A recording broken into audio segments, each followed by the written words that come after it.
Welcome back to Nightmare Theatre. I'll be your host tonight, Arthur Pembroke. Set the atmosphere for yourself tonight, turn the lights down low, grab a snack and perhaps something to drink. Tonight's tale is a viewer request. She gave me her idea for a story, and after a couple drafts, I think we found something that honors her vision. If anyone would like me to do the same, put your idea in the comments or send me an email and I'll see what I can do. I hope you enjoy the story. The name of the story is What's Done in the Dark Will Come to Light. The road stretched into a never-ending ribbon of darkness, winding through shadowy forests and barren fields. His hands gripped the wheel tightly as he glanced at the rearview mirror, half expecting to see headlights chasing him. But there was nothing, just the emptiness of the road behind him, shrouded in fog.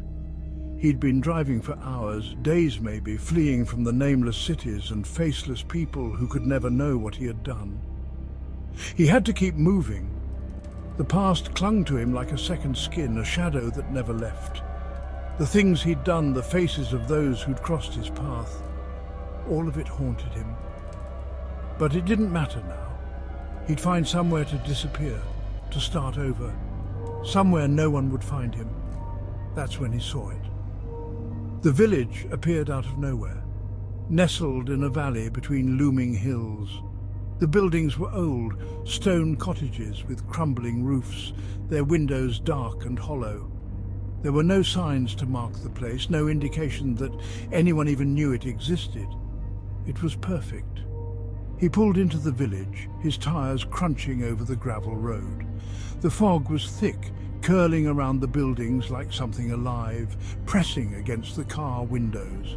The streets were deserted, but he felt eyes on him, always watching. He parked outside a dilapidated inn, the wooden sign swinging lazily in the cold night air. The innkeeper was waiting for him. An old man with skin that looked like dried parchment, eyes sunken and pale, his smile thin and joyless. Without a word, the old man handed him a key, pointing up a narrow staircase. The room was small and musty, the bed sagging under the weight of time, but it would do. It would have to. The first few days passed quietly, but not peacefully. The villagers were strange. At first he thought it was just small-town suspicion, their eyes following him with quiet interest as he wandered through the narrow, winding streets. But there was something more.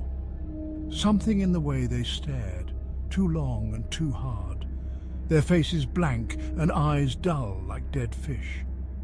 He felt their gazes on him even when he wasn't looking. They whispered as he passed, their mouths barely moving, as if speaking secrets too terrible to be heard. He caught glimpses of them out of the corner of his eye, watching from behind cracked windows, standing in doorways with those same empty stares. Their lips moved, but no sound came out.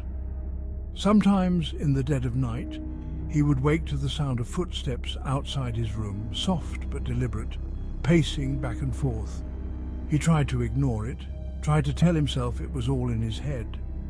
But each day, the villager's behavior grew stranger, more unsettling. Once he saw a woman standing in the middle of the road, her dress soaked and torn as though she had walked through a river. Her face was pale, her eyes wide, staring at him unblinking as he passed.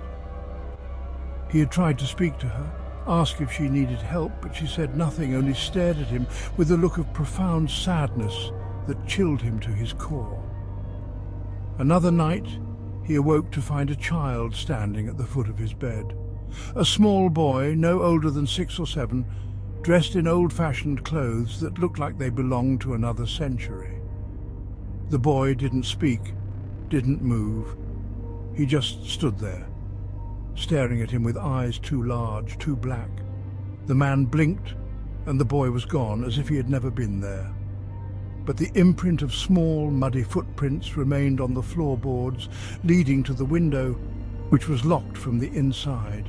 The longer he stayed, the more distorted the world around him became.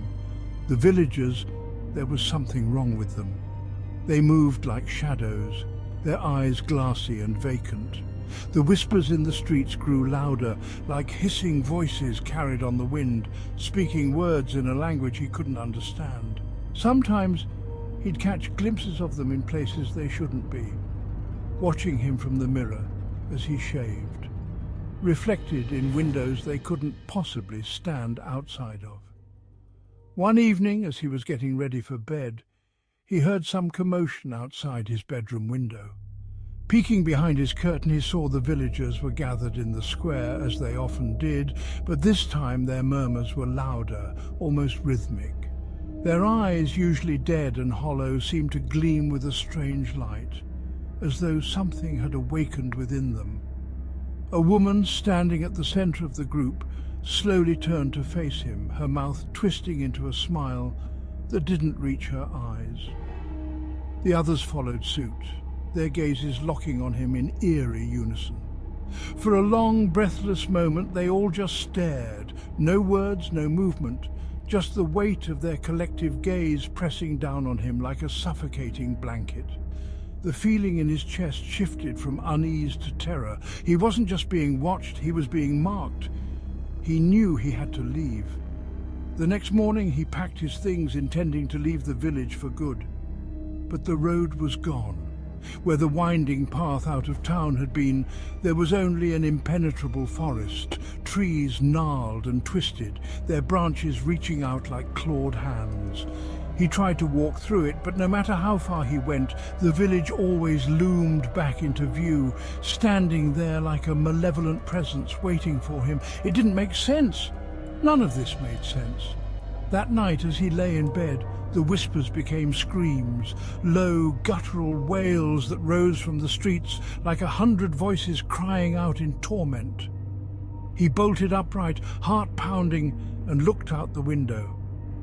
The villagers were gathered in the square, standing in a perfect circle, their faces upturned toward the sky, eyes wide and mouths open in silent screams. He stumbled down the stairs, out into the cold night air, his breath coming in ragged gasps. The villagers turned as one, their dead, glassy eyes locking on him. There was no sound, just the collective gaze of people who didn't seem human anymore. He backed away, his pulse racing. "What is this?" he shouted, his voice cracking. "What do you want from me?" The innkeeper stepped forward, his face twisted into something almost demonic. "You can't leave," he said, his voice dripping with malice. "You belong here. This is your punishment." Punishment. The word hung in the air, and with it came a flood of memories he had buried deep. The faces of those he had wronged, the people he had killed. He had thought he could run, thought he could escape what he'd done. But now he remembered, each face in the crowd, every villager, they were all his victims. The people he had murdered in cold blood, the lives he had snuffed out without remorse, they had come back for him, their hollow eyes burning with hatred, their souls twisted by the pain he had inflicted on them. "You," he whispered, his knees buckling as the horror of it all crashed over him. "You can't be real." But they were real as the blood on his hands, as real as the guilt that now weighed him down like chains. The villagers closed in, their faces warping into grotesque mockeries of life. The woman with the torn dress was there, her neck twisted at an unnatural angle, a garrote mark burned into her flesh. The child with the black eyes stepped forward, his small hands reaching for him, fingers stained with blood. "You thought you could run?" the innkeeper hissed, his voice no longer human. "But this is your hell, and you will never leave."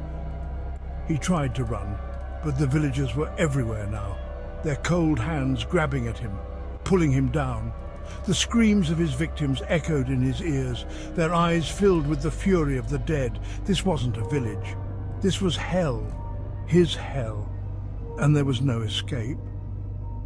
Thank you for joining me tonight. I really hope you enjoyed the story. I have several more for you to listen to and even more to come, so stay tuned. Also remember, the next time you're attempting to run away from your destiny, be careful. You never know what might be waiting for you in the dark. Thanks for watching. Don't forget to like, subscribe, and hit that notification bell for more terrifying tales. Sweet dreams.